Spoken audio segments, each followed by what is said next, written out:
controversial proposal to reduce the number of whales being killed around the world has been abandoned at a crucial conference. Environmentalists, government delegations and whalers could find no consensus. So what now? Should commercial hunting be allowed for certain sustainable species? Will there ever be agreement on the way forward? This is Inside Story.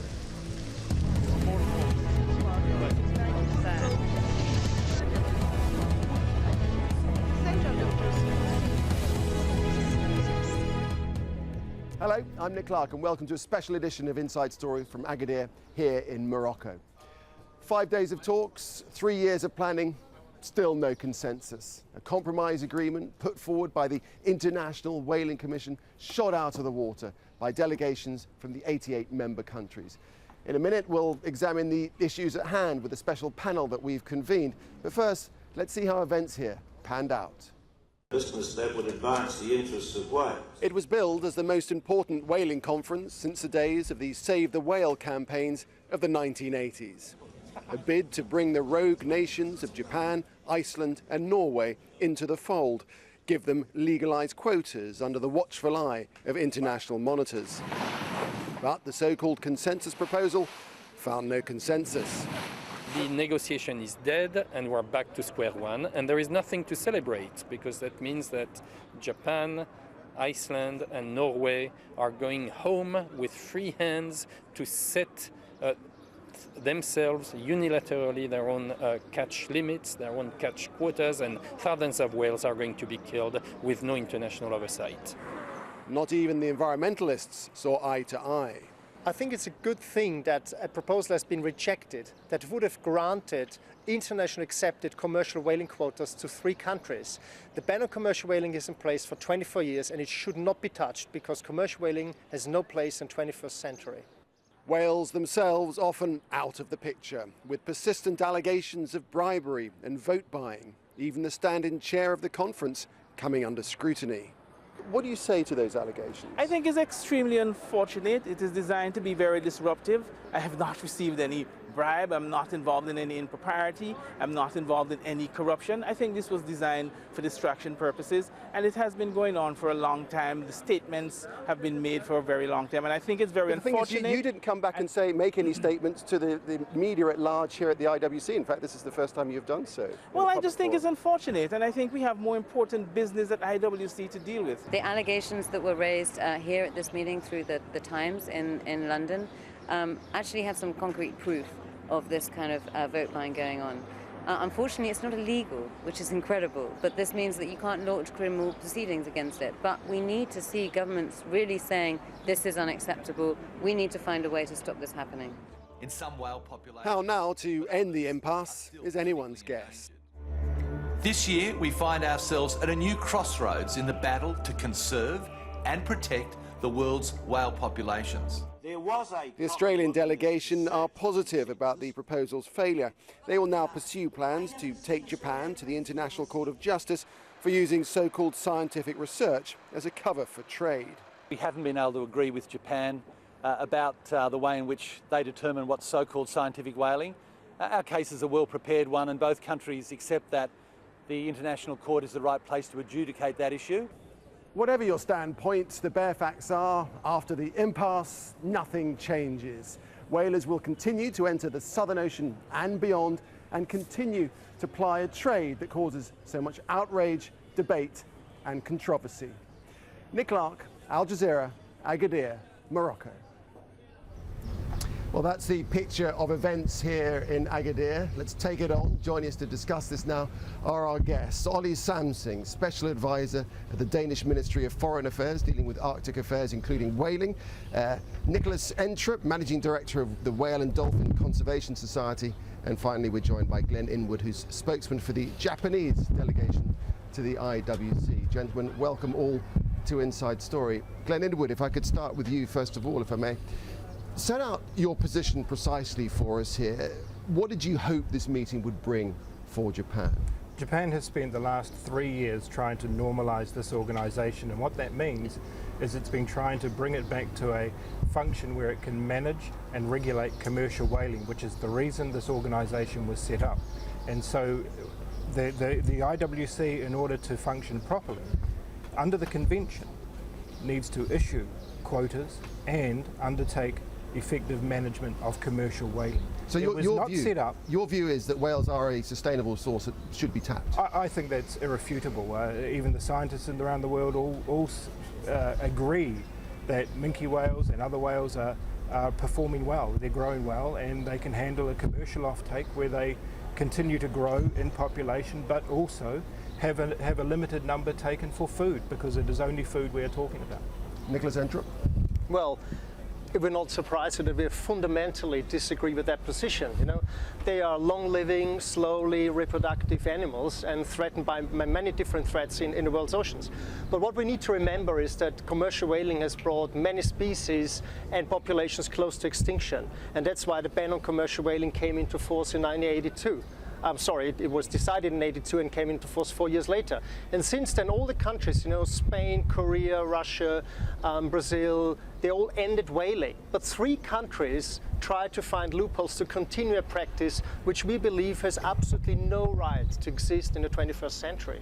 But if whale species, certain species of whales, are sustainable, what's wrong with harvesting them? Sure, you know, are you talking about numbers? Is it about numbers that I say, okay, if there are 5,000 humpback whales and 350 northern right whales, one is more important than the other? Is it all about numbers, or is it because those are very well evolved, advanced, incredible animals? And you know, don't forget, there's fisheries out there, there's underwater noise out there, there's chemical pollution out there, and the only threat we can easily fix, because there is no need for it, is whaling. There is no need for whaling, so let's get rid of it.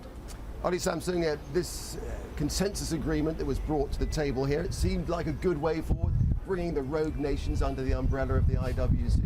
What was wrong with it? No rogue nations, but if the consensus had carried, then the number of whales taken per year the next 10 years would have been 500, 600 lower than today. What the no countries has achieved by this meeting is to allow the whaling countries to continue, and thereby having a catch which is 500 or 600 greater than necessary. So we feel that is very sad that we could not come to agreement this year. And I'm also sad in another sense that I've seen this organization, how it works for the last 7 years, and it's like an ailing organization, and you could have your doubts about its future. And if we have no IWC anymore, then anybody can do as they please. That is the moral problem, that ought to be the moral problem for those countries who were against the consensus. Okay, Nicholas, I find this opinion really disturbing, because for many reasons. The first of all is you're not rewarding 3 countries who not stick to an international decision that other countries did. That's the first. But secondly, Mr. Samsung is representing Denmark, and Denmark is a member of the European Union, and they're taking a position which is against European legislation. And this is for many years, and there is no excuse that Denmark is representing Greenland or other territories not belonging to the European Union, because here it is about commercial whaling, and it's not about the question of indigenous whaling. And I believe that's a very disturbing position Denmark is taking, to put forward a position proactively which is not in line with the whole bloc, which should stick to whale conservation. Let's move on to this whole concept of scientific purposes, because that, after all, is why Japan, or the auspices under which it goes ahead with its whaling. Precisely what science is Japan conducting in its whale research? Well, it's a broad view scientifically, and I can't go into that because I'm not one of the scientists. But why not? What do you mean? What is a broad view? It must be straightforward what kind of science it is. Yeah, sure. Well, it looks at trends over time and the abundance of whales. It does lethal and non-lethal research, but there is only certain data that can be obtained through lethal research. But I think the important point is you cannot undertake a commercial whaling regime without the science to fundamentally draw the basis of that commercial regime. I would like to make a point here that I think Nicholas has been, with all due respect, a little misleading here. Nobody wants to undertake any whaling on any species that are still considered depleted or endangered. These are only on species that are abundant and can handle a quota under the revised management procedure which has been agreed by the IWC in 1994. So there is no effect or no harm on the populations of whales that Japan wants to take.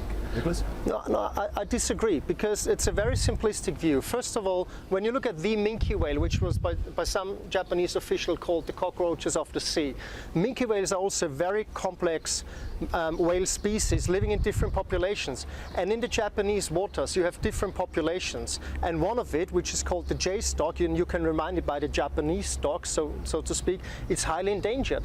And just because of bycatch and fishing, it would be extinct in a certain period of time. But you cannot detect whether it's a J stock animal or whether it's an O stock animal from the boat.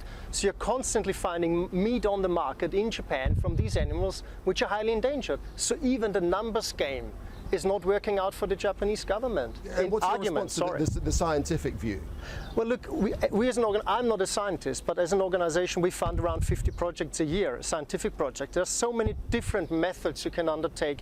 I think it's the moral paradigm you need to stick to.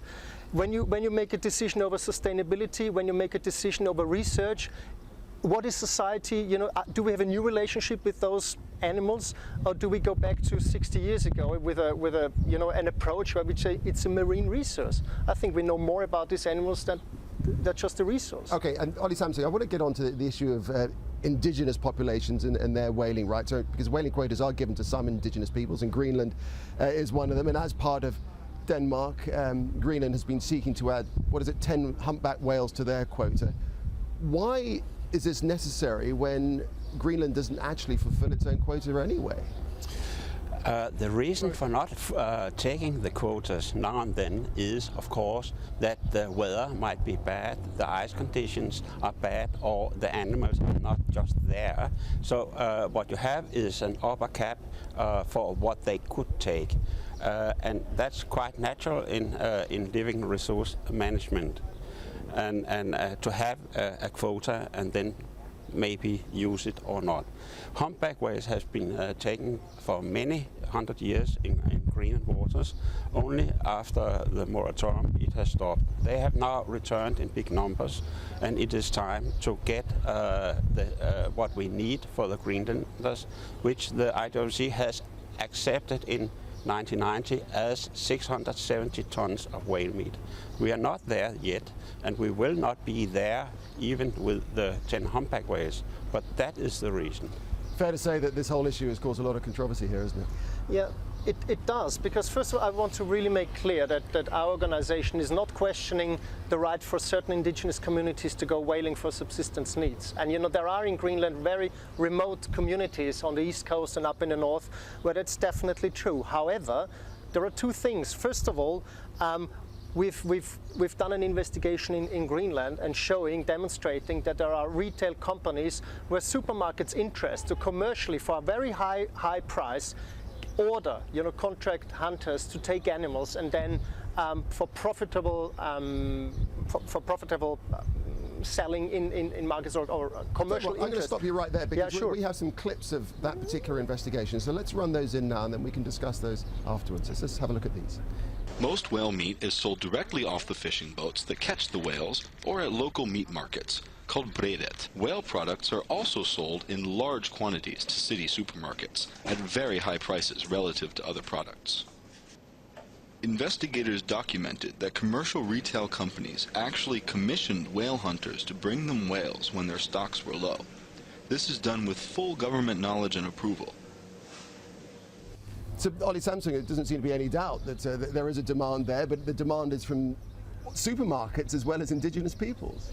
Well, it is a modern society also. I don't know what your idea of indigenous is, but it is surely different to mine. But it's not providing whale meat to tourists in posh hotels, is it? Well, it is also a monetary economy. Do you go in for animal welfare? Do you? Yes or no? What's the question? Well, do you? It's a question whether you go in. Don't move from the argument. The argument has been whether there is are you commercially using whale products in Greenland or not? We are not questioning the indigenous rights for subsistence needs, but there is a difference. If you have 3 categories of whaling, then there is a difference. So stick to the differences. No, apparently my friend here will not speak about animal welfare, but I'm happy to speak about welfare. Fair enough that you should answer the question. And whaling, there's no rules for indigenous whalings. If you could club a whale with a bat, then you were allowed. But we have secured that 3/4 of the whales are taken by the pentrite grenade, the warm harpoon, and that is very costly. Let me put this to you. I've been to Ilulissat in Greenland, and I've been in a tourist hotel, and I've seen whale meat on the tourist menus. That is not providing subsistence needs to indigenous people, is it, if you're offering whale meat to tourists? Give me a definition of that term you just came with, because nobody has been able to tell me about that. And it is in total accordance with IWC rules that a part of the catch can be traded in monetary terms. You know, I would like to back Ollie up on this. There has been an unfair distinction in this organisation for many years now, that commercialism is an ogre that we should all be trying to stop. What is important for this organisation is sustainability. And regardless of what happens with the whale meat after that, it shouldn't matter. Commercialism is just a way to have Greenland distribute the meat in a way throughout the entire country, where people can get transport costs and they can sell the meat onwards. But that shouldn't be the issue. The issue should always be sustainability. Can I just say, I'm absolutely amazed, and I'm happy to have it on record that both representatives agree that this is commercial whaling, because commercial whaling is prohibited. There is a ban on commercial whaling, so it would be illegal. I'll give you an example. In Anchorage, Alaska, Alaska is a place where the Inuit can go whaling and their original subsistence needs. And if you go to Anchorage, you will not be able to go into fancy restaurants eating whale meat, because there is a strict implementation of national legislation that sticks to that paradigm, that there is a difference. So either it's Aboriginal subsistence whaling or commercial whaling, and commercial whaling is banned. That's not quite right. It doesn't seem as if there's a difference That's not in this quite particular right. case, is there? In Alaska, the whaling captains receive a very large tax rebate of over $10,000 a year in order to pay for the cost. It costs to go whaling. You have a cost of fuel, you have a cost of pentrite grenades, you have a cost of the people on the land, you have a lot of costs, transport costs as well.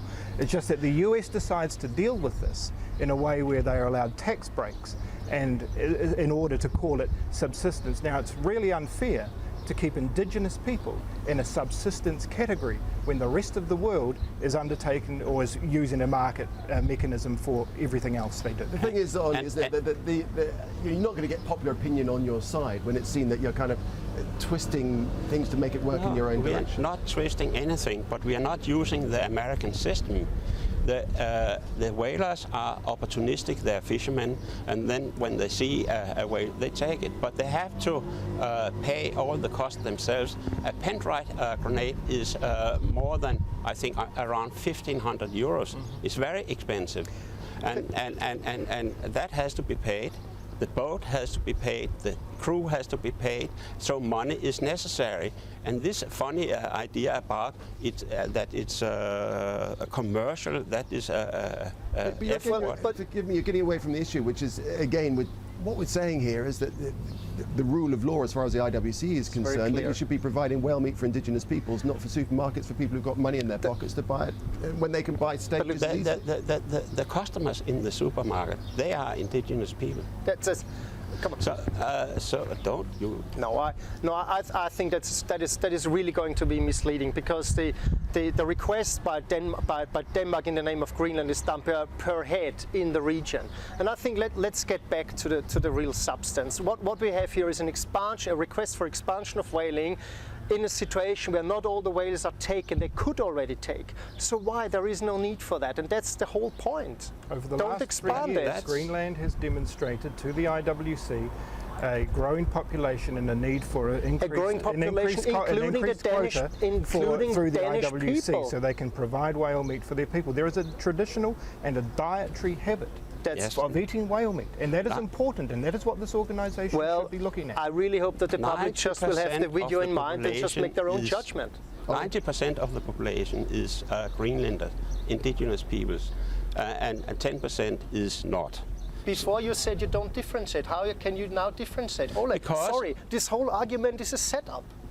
This whole argument is artificially created to provide an argument to get a new species on the hunting table. That's what it's all about. And it will provide 2 kilos of meat for every Greenlander.